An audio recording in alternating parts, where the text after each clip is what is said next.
Beautiful Bali, guys, beautiful Bali. After hard training, driving through here makes it all good. The business we're into, it's, you know, it might be a little bit different than other kinds of business, but at the end of the day, it is a sport.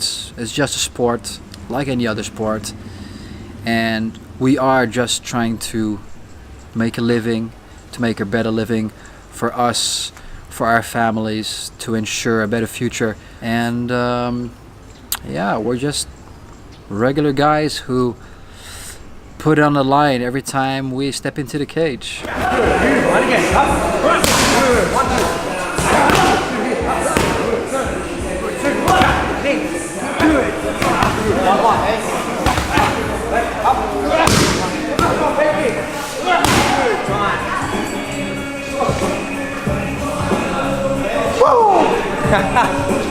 Some people, they would say, yeah, after I had a loss, it's trying to get back on that horse again. For me, I also had a few losses in my career, but I never really let that get to me.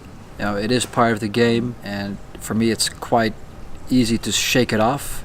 It hurts me more to have a bad training than to lose a fight, I guess. And that's a struggle, you know, we have to cope with every day. You know, sometimes we got those bad trainings and we just got to go back into it the next day or even the same day even. I think you got to have a strong mindset for that.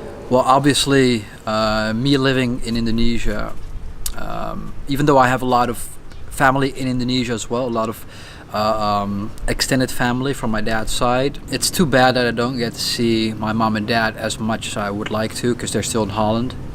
I do try to visit them, you know, like once or twice a year. However, when you're talking about other passions, basically I got two passions in life. So that's sports and food. I love both.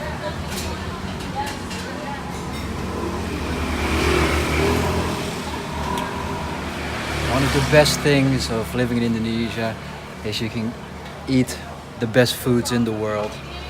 Like this, all. And it's freaking cheap.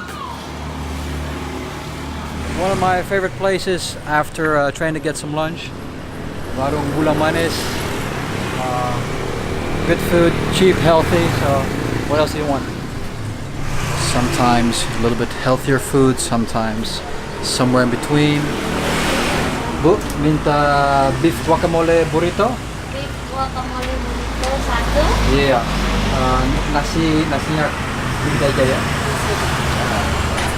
I guess the most common misconception that people have for MMA fighters is that number one, it's a very aggressive sport, or that it's a sport done by stupid people who only want to bash each other's heads in. You know, we all train hard. We respect each other for all of the hours, blood, sweat, and tears we've put into our preparation going into this fight.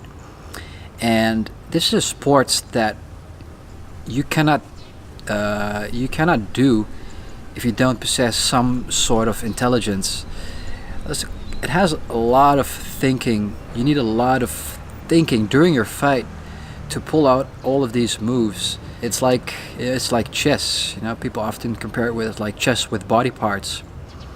You cannot just go in there guns blazing and expect to win. No, you got to have a game plan. You got to have preparation. You got to have moves. You know, after the fight, when all is said and done, you hug it out with your opponent, and you mean it, because you respect each other for everything that you've just put into this match. More often than not, after the fight, you know, no matter what the result, I became good friends with my opponents. You know, no matter what. Beat the ordinary. What does that mean? Basically, be unique. You want to be different. Don't be like anyone else. You gotta push hard, train hard. I was always a little bit different. You know, when people wanted to do this, I was always going the other direction. This ultimately led to what I'm doing at the moment. I chose a career in sports, in mixed martial arts. Doing something different, but when you believe in that something, you have to push for it, and you gotta push for that 100%. And then you will reach your goals.